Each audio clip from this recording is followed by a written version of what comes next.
बहुत ही दिलचस्प मुल्क है। इस दिलचस्प मुल्क की आप अलमिया इसके अगर मुलाहिजा करेंगे तो आप हैरान ही रह जाएंगे कि एक वक्त ऐसा होता है कि जब पाकिस्तान के अंदर सैलाब आता है और ऐसा लगता है कि पूरा पाकिस्तान उस सैलाब में बह जाएगा या फिर डूब जाएगा, और फिर उसके बाद जब ये स्पेल ख़त्म होता है महीना डेढ़ महीने का, तो इतनी खुश्क साली हो जाती है कि फसलों के लिए पानी नहीं मिलता, पीने के लिए पानी नहीं मिलता, और दूर दूर तक खाक उड़ रही होती है और राख उड़ रही होती है। तो अजीब सी बात है कि जब हमें पानी चाहिए होता है तो उस वक्त हम पानी स्टोर नहीं करते, और जिस वक्त हमें पानी नहीं चाहिए तो उस वक्त उसका कोई बंदोबस्त हमने नहीं किया हुआ। तो अजीब सी बात है।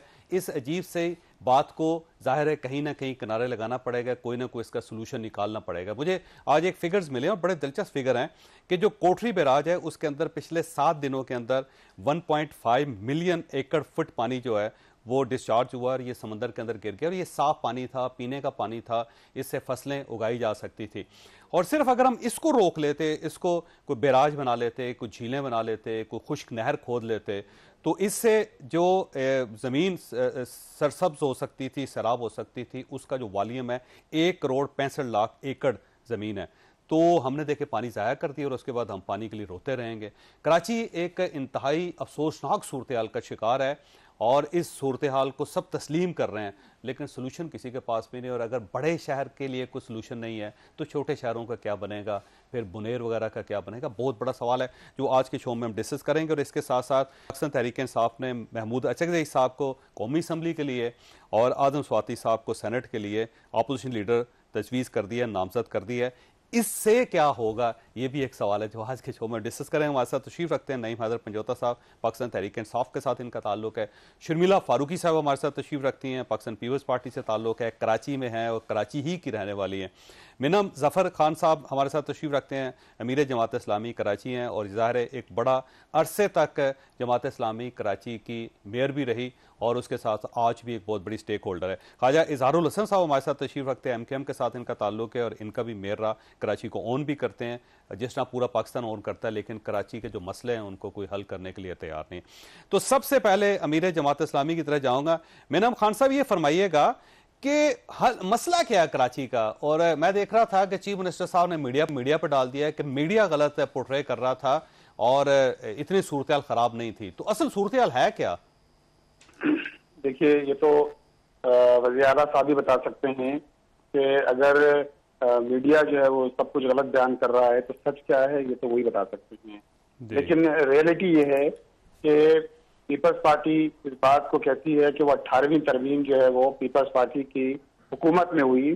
सदर उस वक्त आसिफ अली जरदारी थे, वो आज भी सदर हैं। ठीक। लेकिन 18वीं तरमीम के बाद जो इख्तियारात सूबों को दिए गए, अफसोस के साथ कहना पड़ता है कि सूबे वो इख्तियारात नीचे डिवॉल्व करने के लिए तैयार नहीं है। ठीक। और डिवॉल्व करने के लिए तैयार न होने की वजह से कोई एक जो मैकेनिज्म नहीं है कि जो मुख्तलिफ, देखिए ना, आप सूबाई हुकूमत पीपल्स पार्टी वफाक का भी हिस्सा है, सूबाई हुकूमत उसके पास है, इसी तरह शहर पर उसका मेयर भी उसका लाकर बिठा दिया गया, ये सारी चीजें हो गई। लेकिन वो नीचे टाउन्स को भी इख्तियारात देने के लिए तैयार नहीं है। जो इदारे हैं, तो कराची का पानी और निकासी का जो इदारा है, Karachi water and sewerage corporation, वो इदारा सूबाई हुकूमत के मातहत है। सूबाई हुकूमत वजीर बल्दियात के मातहत है। चेयरमैन उसका के मुर्तज़ा वहाब साहब हैं। Sindh solid waste management board, ये एक शोबा होता था पहले KMC का, कराची मेट्रोपॉलिटन कॉर्पोरेशन का, वो भी सिंध हुकूमत के पास है। पहले कराची बिल्डिंग कंट्रोल अथॉरिटी होता था, वो भी सिंध बिल्डिंग कंट्रोल अथॉरिटी के पास है। तो वो भी सिंध बिल्डिंग कंट्रोल अथॉरिटी के पास चला गया, सूबाई हुकूमत के पास। तो आप बताइए ना कि 18वीं तरमीम के बाद होना तो ये चाहिए था कि आप डेमोक्रेसी की बात करते हैं, आप इख्तियारात को निचली सतह पर डिवॉल्व करने की बात करते हैं, लेकिन आप अमलन ये काम करने के लिए तैयार नहीं है। जाहिर बात है, इसकी सजा कौन भुगत रहा है? इसकी सजा इस वक्त खास तौर पे कराची शहर के रहने वाले लोग इस पूरे अमल की सजा जो है भुगत रहे हैं। आप देखें, कोई भी मामला होता है, बारिशों का मामला है, कल बारिश शुरू हुई जिसके नतीजे में कल की रिपोर्ट तो ये है कि 11 से ज्यादा अफराद जो है वो जान बाहक हुए हैं बारिशों में, करंट लगने में की वजह से, दीवार गिरने से या दीगर वजूहात की वजह से। अब होता क्या है, सारे इदारों का एक दूसरे से राब्ता नहीं है और कोई मैकेनिज्म नहीं है, कोई किसी को जवाबदेह नहीं है। अब हमारे पास अगर 9 टाउन्स हैं तो 9 टाउन्स के अंदर जो हमारे पास चेयरमैन हैं, वो चेयरमैन जो है Karachi water and sewerage corporation को जो है वो जवाबदेह नहीं है। ना ही चले जवाबदेही नहीं हो कम से कम कोऑर्डिनेशन तो होता है ना। अब इसके नतीजे में क्या है, अब नालों की सफाई नहीं होती शहर के, जिसके नतीजे में उसके नाम पर धोखा दिया जाता है। 41 अरब रुपए पिछले साल, इस साल 41 करोड़ रुपए, इस साल 60 करोड़ रुपए सेक्शन किए गए सूबाई हुकूमत ने, लेकिन नालों की सफाई नहीं हुई, गैर कानूनी तामीरात में। इसके अलावा कोई हुकूमत का प्लान नहीं है कि खतरात को कम करने का प्लान क्या होता है। हुकूमत पहले से शेयर करती है ना, हुकूमत पहले से रफाई इदारों के साथ शेयर करती है। अगर ज्यादा वो करना चाहे तो पॉलिटिकल पार्टीज के साथ शेयर कर सकती है कि रिस्क रिडक्शन प्लान क्या हो। इसी तरह वल्नरेबल कैपेसिटी असेसमेंट क्या हो, वीसीए जिसे कहते हैं, जिसके नतीजे में अंदाजा होता है कि भाई शहर की स्ट्रेंथ क्या है, वीकनेसेस क्या हैं। अब जब ये सारा प्लान नहीं होगा, उसके नतीजे के अंदर यही कुछ होगा जो कुछ इस पर शहर कराची। बिल्कुल ठीक। मुनीम खान साहब आप साथ रहिएगा, मैंने ख्वाजा इजहारुल हसन साहब को लेना है। ख्वाजा साहब, ये सर ये अब जो मेयर साहब हैं वो कह रहे हैं कि हमारे जो नाले हैं उनकी कैपेसिटी 40 मिलीमीटर बारिश की है, उससे ज्यादा हो जाएगी तो यही सूरत हाल होगी। और साथ साथ चीफ मिनिस्टर साहब कह रहे हैं कि अगर आप ये चाहते हैं कि इस पानी को निकाला जाए और आइंदा ऐसी सूरत हाल ना हो तो हमें पूरा कराची खोदना पड़ेगा। सोल्यूशन क्या है फिर ख्वाजा साहब? वाह वाह वाह, बड़े दिलचस्प, आपने बड़े बड़े मजे का खेज किस्म के दो बयान मेरे सामने रखे। सबसे पहले तो बड़ा अफसोस है कि 2 दर्जन से ज्यादा लोग कराची में हर बारिश में तकरीबन, ये तो आज कम तादाद थी वरना हमेशा हलाक हो जाते हैं।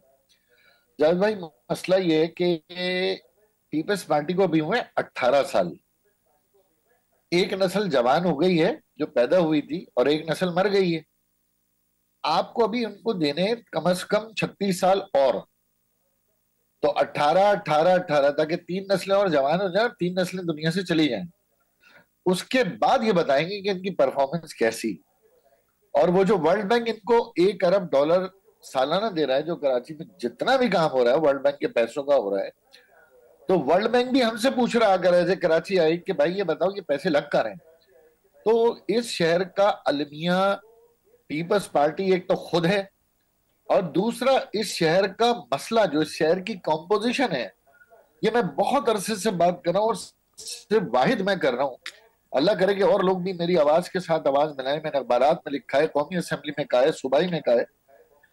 एक ऐसा शहर जहां पर 21 मल्टीपल सिविक एजेंसीज हो, फ्रेगमेंटेड, जिसमें 6 कंटोनमेंट हो जिनकी अस्करी क़यादत बॉस है, 7 फेडरल गवर्नमेंट के हो, 7 प्रोविंशियल के हो, फिर उसके बाद 29 टाउन हो, फिर एक मेयर भी हो।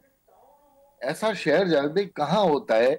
यहाँ पर केपीटी है, पोर्ट कासिम है, सिविल एविएशन है, स्टील मिल है, रेलवे है, एयरपोर्ट है, ये सब आपस में कनेक्ट नहीं। फिर इसके बाद Karachi cantonment, Faisal cantonment, Clifton cantonment, DHA, Bahria, ये आपस में कनेक्ट नहीं। फिर पीपल्स पार्टी ने जो माशाल्लाह डेवोल्यूशन के नाम पर इस शहर को और बर्बाद किया, डिस्ट्रिक्ट ईस्ट वेस्ट से राब्ते में नहीं, वेस्ट सेंट्रल से राब्ते में नहीं, फिर इसके नीचे टाउन बन गया 29। अगर 2 टाउन पीपल्स पार्टी के हैं तो 3 टाउन पीटीआई के हैं, तो 4 टाउन जमात इस्लामी के हैं। ये आपस में एक दूसरे की शक्लें भी नहीं देखते, ये अपने अपने वो 1.5 इंच की मस्जिद में जो है मुर्गियों की तरह दड़बों में बंद रहते हैं। अब इस बारिश में आपने देखा बाहर भी, तो ऐसा शहर अगर ये मॉडल है और ये बड़ा कामयाब मॉडल है, तो ये मॉडल लाहौर में होना चाहिए, ये मॉडल पेशावर में भी कर दो भाई। ये मरियम बीबी को समझाओ कि लाहौर को ऐसा कर दें, मल्टीपल एजेंसीज बनाए जाए और कोई किसी का वाली वारिस ना हो। तो पहला ये मसला मैंने बताया कि पीपल्स पार्टी खुद इस शहर के ऊपर एक मसला है, इस शहर की तबाही में, क्योंकि हमने 18वीं तरमीम में, आपको याद होगा, हमने एक स्लोगन बनाया था, मजबूत सूबे मजबूत विफाक की अलामत है। अब हमें ये पता चल रहा है कि मजबूत सूबा मजबूत माशी कराची की तबाही की अलामत है। तो दूसरा मैंने आपको ये मसला बता दिया। तीसरा, यहाँ लोकल गवर्नमेंट नहीं है। चौथा, यहाँ पर सिस्टम है, जो सिस्टम पूरी दुनिया में किसी को नजर नहीं आता, वो सिस्टम हमारे सिंध में मौजूद है कराची। तो ऐसी सूरत हाल में ये शहर, अब यहाँ पे एक सवाल तो ये भी बनता है वैसे ख्वाजा साहब कि आप इत्तेहादी नहीं है पाकिस्तान पीपल्स पार्टी के, और जब आप अपोजिशन में होते हैं तो आपको ये गलतियां नजर आती हैं, लेकिन जब आप इत्तेहादी होते हैं तो उस वक्त ये गलतियां नजर नहीं आती। लेकिन जवाब नहीं देना, मैं इस पर दोबारा वापस आऊंगा आपकी तरफ। शर्मिला साहब, ये फरमाइएगा कि मुर्तजा वहाब साहब ने कहा है कि जो कराची की कैपेसिटी है वो 40 मिलीमीटर बारिश की है और उससे ज्यादा हो तो सूरत हाल खराब हो जाती है। अब सवाल ये कि अगर 18 साल के अंदर आप नालों को बड़ा नहीं कर सके तो फिर कितने साल चाहिए आपको मजीद कि कम से कम कराची डूबे तो सही ना? शुक्रिया चौधरी साहब।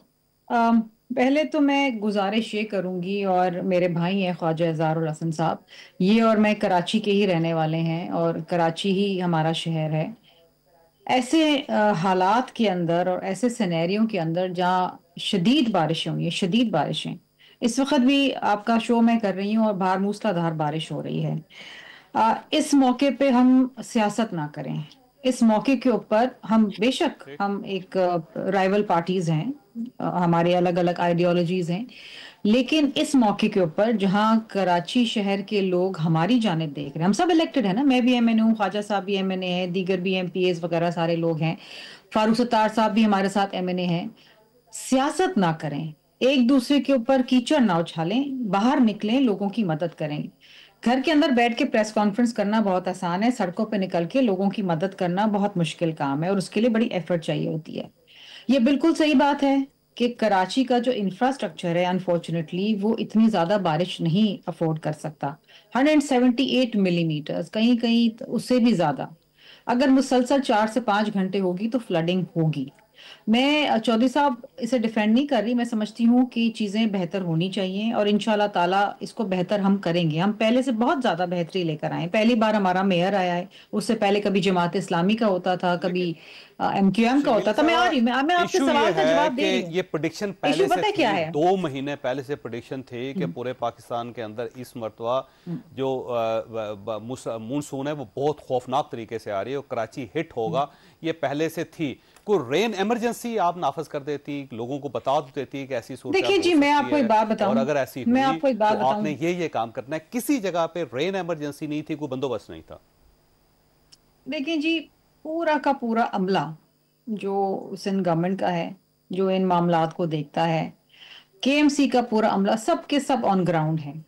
अब कराची शहर तकरीबन 3.5-4 करोड़, सेंसस में तो कमी आया है, लेकिन मेरे अंदाजे के मुताबिक, क्योंकि मैं तो कराची में रहती हूँ, इतनी कंजेशन है, इतनी ट्रैफिक है, इतने लोग हैं कि ऑलमोस्ट 3.5-4 करोड़ लोग यहाँ पर अब रहते होंगे आराम से। और इंफ्रास्ट्रक्चर अनफॉर्चुनेटली, बिल्डिंगें हैं, गलियां हैं, तजावजात हैं, चीजें। मुझे याद है कि एक वक्त में, और ख्वाजा साहब मेरी बात की तायद करेंगे, गुज्जर नाला, एक बहुत बड़ा नाला होता था कराची का, उसके ऊपर तजावजात थे। बारिशें जब हुई तो जाहिर बात है कि वो, क्योंकि नाला ब्लॉक था, उसके ऊपर घर बने हुए थे, तो फ्लडिंग हुई कराची के अंदर। उसके बाद हुकूमत सिंध ने एंटी इंक्रोचमेंट सेल के जरिए पूरा नाला साफ कराया। वो आसान काम नहीं था, मैं जिस तरह कह रही हूँ शायद आपको लग रहा है कि बड़ा आसान है, लेकिन लोगों के घर तोड़ना, क्योंकि जब घर तोड़ते हैं तो फिर औरतें बेचारी बाहर निकलती हैं बच्चे लेके, और उनकी भी मजबूरी है। लेकिन वो नालों के ऊपर था, क्योंकि अगर आप पानी का रास्ता रोकेंगे तो पानी तो फिर तबाही करते हुए आगे तो जाएगा। वो बहुत बड़ा एक काम था, उसमें बड़ा अरसा लगा हमें उसको साफ करने में। इसी तरीके से होता क्या था पहले कराची के अंदर, ये जो पुराना, ये चौधरी साहब थोड़ा सिनेरियो देखें ना, सिनेरियो देखें कि कराची में होता क्या रहा है। कराची में होता ये था कि आपने किसी भी नाले के अंदर 2 बोरियां डाल दी, वो नाला चौक हो गया। अब हम ढूंढ रहे हैं जी बारिशों के अंदर कि जी नाला चौक कहाँ से है। ये भी होता था, ये भी सियासत कराची में होती थी, जो शायद आज भी हो रही है अनफॉर्चुनेटली। बात ये है कि मैं तो डिफेंस में रहती हूँ, अभी जहां मैं बैठी मैं शो कर रही हूँ, मैं डिफेंस है, ये कैंटोनमेंट है, दिस इज कैंटोनमेंट। ये हमारे जो दूसरे भाई हैं वो चलाते हैं, इधर सिंध गवर्नमेंट का डोमेन नहीं है। यहाँ बड़ी बड़ी सड़कें जो है, Khayaban Hafiz suppose to be the main artery of Defence, ये डूबी हुई है, इनको कोई नहीं पूछ रहा। और इनके फंड्स कहाँ से आते हैं, कहाँ जाते हैं, क्या बनते हैं, सड़कें बनती क्या होती, खैबान शहबाज। ये पूछना भी आपकी जिम्मेदारी है, क्योंकि सिंध और कराची के अंदर आपकी हुकूमत है, ये सब कुछ आपने पूछना है। पिछले साल ब्रेक के बाद नई मैदर पंजोता साहब की तरफ।